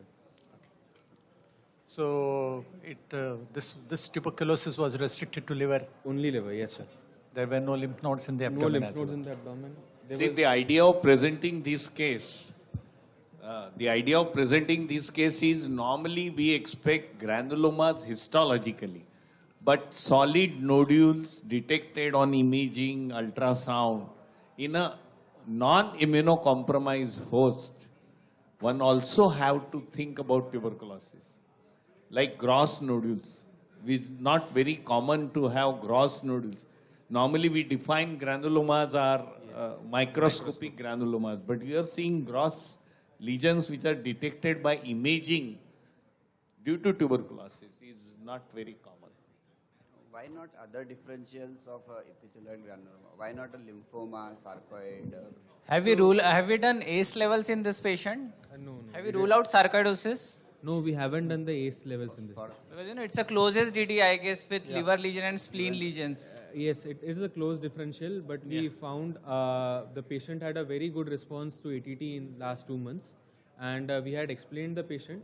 Patient was being followed up on OPD basis, and other thing was there was no lymph nodes at all anywhere else, and the history of fever for 4 months with the profile which we see, we prefer to give ATT trial for this patient.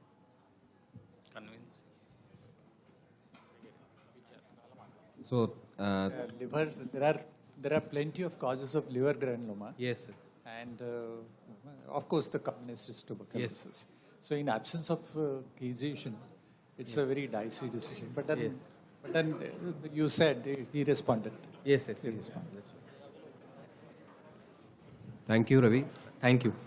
In the end, I'd like to thank our chairpersons, my teachers, Dr. Satish Deshmukh sir, Dr. Gupta sir, my colleagues, Dr. Vaibhav Banait sir, Dr. Abhijit Deshmukh sir for being here as chairpersons today.